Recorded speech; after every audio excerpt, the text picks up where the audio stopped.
What is going on, everyone? Hope you're doing well. I'm recording this on a Saturday, and I hope my allergies aren't too bad. I hope I can get through this article, but it's a pretty important article that we're going to read, continuing our talk, our research on the Balkans. So, hopefully, you know a little bit about the countries surrounding it. We'll talk more about Serbia and Bosnia, the two. We'll kind of focus on where the genocide happened. But we're going to talk about something called Srebrenica. Hope I say that correctly. Srebrenica. And it's where there was a genocide. It's been proven that there was a genocide in the Balkans. And then we might also talk a little bit about how there might be a genocide going on right now in another part of the world in China. So let's first take a look at this article. There is also a vocabulary list of words. Some of these can be pretty difficult. So there will be that list available tomorrow. We'll go over some of the vocabulary in there, and then we might read the article one more time. It's a pretty difficult article, not gonna lie. It is written at a ninth grade level, so that might be a little bit difficult. But you can see the title of the article, Srebrenica Massacre is the only recognized genocide since Holocaust. And of course, we are working our way up to learning about the Holocaust. But one thing I want to stress, I stressed it before, I'll stress it again. The Holocaust is not unique, where you have one group of people trying to eliminate another group of people from this earth.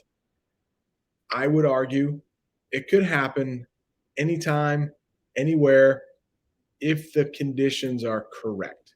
If you have some kind of financial problem, people aren't getting enough to eat, people are desperate, and you've got a minority group that can be blamed, like a smaller group of people. So here we're going to have, we've talked about this with the Balkans, in a small, relatively small area of the planet, you have three major religions. You have Muslims, you have what we call Orthodox, and then we have Catholics. So, Orthodox, Catholics, they're both Christians, but they feel very differently about that religion. And of course, there are Muslims. Now, I do want to focus on the fact that the same God, all three religions actually worship the same God. Now, the way they do it is a little bit difficult, but a lot of the genocides we're going to talk about, religion plays a part. Plays a part. Really quickly, right now, I have to do more research on this, but there could be a genocide unfolding. Let me share this article really quickly instead for a second, and then we'll get into our other article. But how do I do that right there? Now, let me bring it up to the top. So in China right now, why did that not share? Hang on, I got you. Share screen. These people, they're called the Uyghurs, and they live in northwestern part of China. They are Muslim. Okay, and right now there is a government there in China that really doesn't focus on religion. We've talked about how, no, China's not communist, but we've talked about how communist rulers like to get rid of religion if they can. And these people are Muslim, and it is very possible that, like, concentration camps, or at least internment camps. So concentration camps would be camps specifically designed to, like, kill people, or internment camps. Those are places that are just meant to keep people. But it could be that people are dying here. So I need to do a little more research on this. I'm not quite ready to teach it yet, but it is possible that there are some problems going on. I can hear my dog barking upstairs. It's great, right? Get a dog, they said. It would be fun. No, I never said I wanted a dog, but I can hear him right up there. I'm the only one. My son just left. He went up the street for a minute. I can hear the dog barking. He's in the bathroom. So I'm super distracted. It'll be great. Yeah, so that's something that I'm kind of working on, but this is something I know a little bit more about. I tried to bring up the article there, and it just get rid of it. All right, it's not going well, man. Here we go. Share screen. Either I'm doing something wrong or my streaming software is doing something wrong. But there we go. Srebrenica massacre is the only recognized genocide since the Holocaust, and it took place exactly where we have been talking about. So we could take a look at this. We've seen this memorial in the other article we read. There are a lot of Balkan names here, and you can be guaranteed that I am not going to pronounce them correctly. So I do apologize in advance. I will do my best. But Bosnian Muslim women, you can see her name right there. She's on the left. She cries with family members near the coffin of her husband. Another name I'm just sorry I can't pronounce. Among 136 coffins displayed at a memorial center near Srebrenica, Bosnia, on July 10th, 2015, before burial. In July 1995, Serb troops overran the eastern Bosnian Muslim enclave of Srebrenica and executed 8,000 Muslim men and boys, which international courts called an act of genocide. Excuse me. Newly identified victims of the genocide are still being reinterred in Srebrenica. So now that this has become public, remains are being found and they are being given a proper burial. Like I said, this article is not exactly easy. I hope I do a good enough job reading it. There will be copies on the back table eventually when there is a Google form to go with this. But today is all about getting down a first read. Okay, just this first read, because there's so much information packed in here. There's going to be talk of the Rwandan genocide. There's going to be talk of the Armenian genocide that we haven't discussed yet. So quite a lot going on in this article. Pretty deep.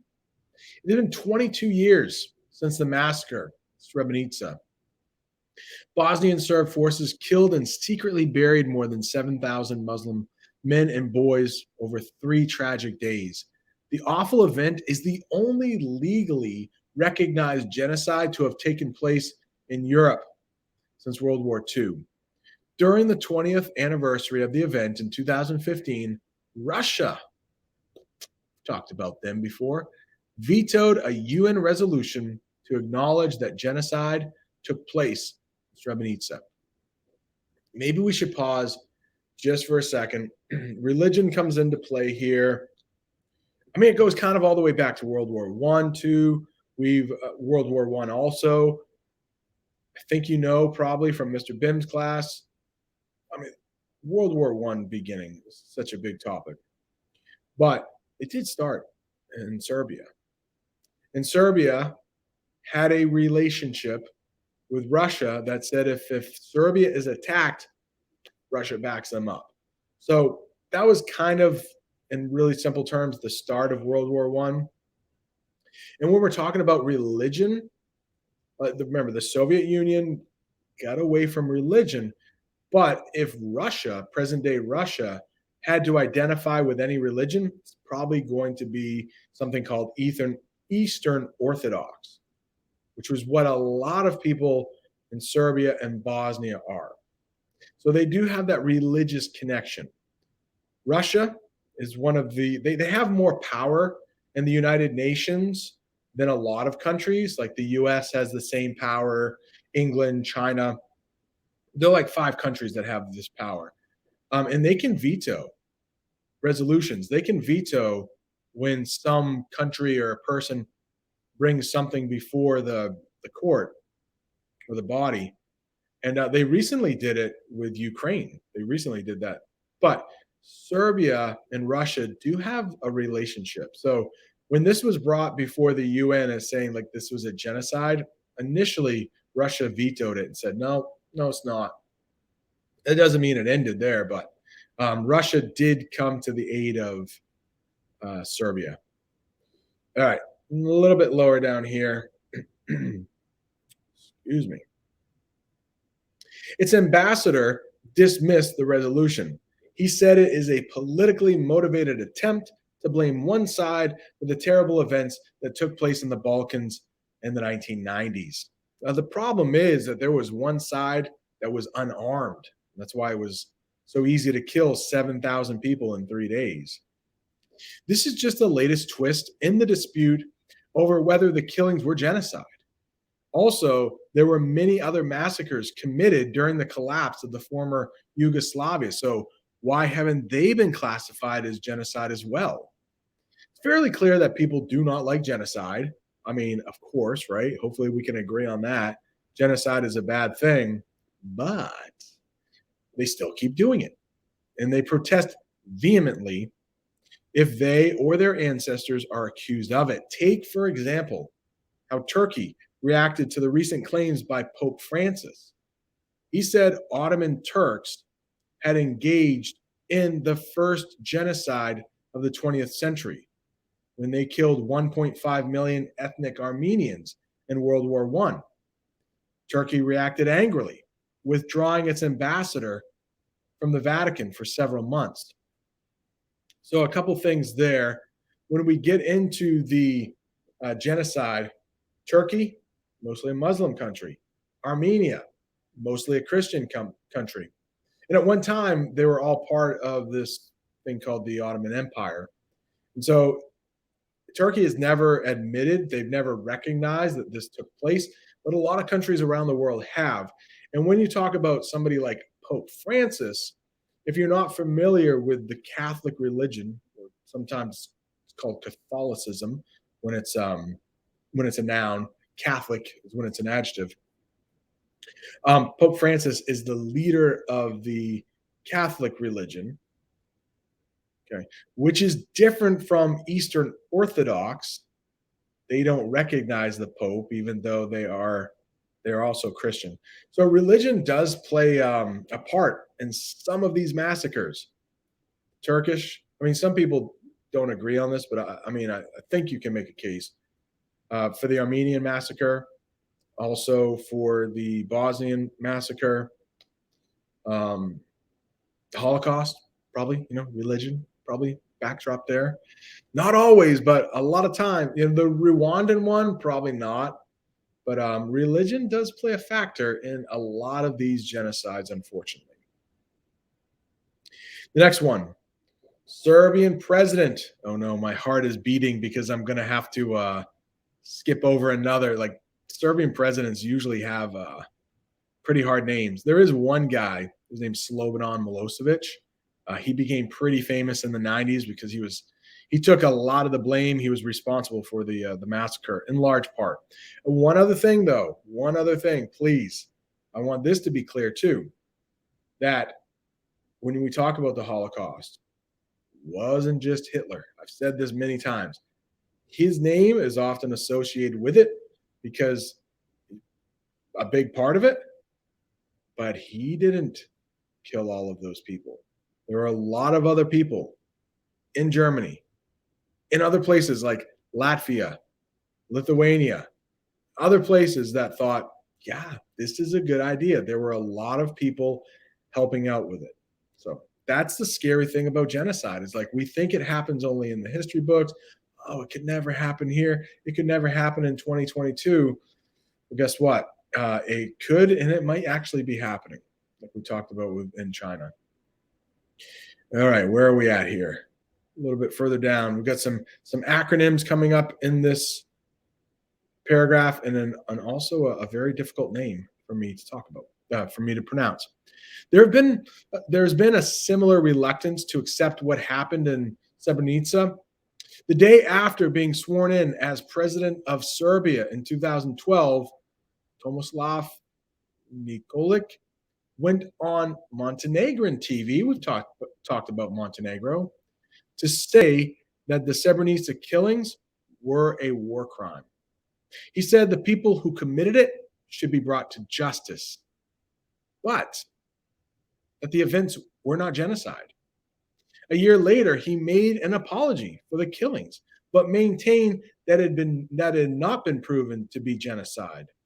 Meanwhile, both the ICJ, International Court of Justice, and the really long word right here, the term International Tribunal for the former Yugoslavia, ICTY, have accepted that genocide did in fact take place in Srebrenica.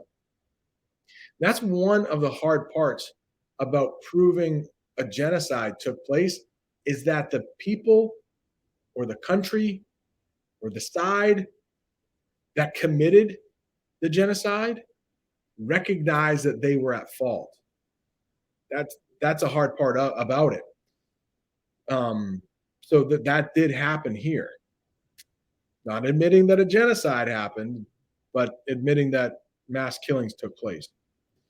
Perhaps the most staggering thing about this debate, though, is that Srebrenica is the only incident legally classified as genocide in the Yugoslav conflict. There are many other war crimes and crimes against humanity that are known to have taken place. The difference with Srebrenica was that the massacre was an end in itself. The Bosnian Serbs targeted the Bosnian Muslims. And in legal terms, there was, at Srebrenica only, the special intent to destroy an ethnic or religious group. This sets it apart. According to the 1948 Genocide Convention, which is where genocide and its special intent are defined, or more specifically, according to how the convention has been interpreted by high-profile courts and tribunals. Is this going on a little long? You know what? We might have to split this into two parts. Because as much as I love teaching, and as much as I'm sure you love reading this article with me, this has been pretty intense. There have been a lot of new terms possibly for you, like what's the difference between genocide. In the next part of the article, we will talk about, well, how is this different from ethnic cleansing? Talked about that a little bit. So hopefully, I don't know. I usually say, hey, hopefully you've enjoyed this. I don't know about enjoying this, but hopefully you, I hope you didn't enjoy genocide. That's awful. But hopefully you got a little better understanding of what this conflict in the Balkans is all about. It's very complicated. We'll talk about how, this is just one part. 7,000, unfortunately, is a pretty small number compared to the amount of people who were killed in the war and then who possibly died by means of genocide. So, all right, that's it for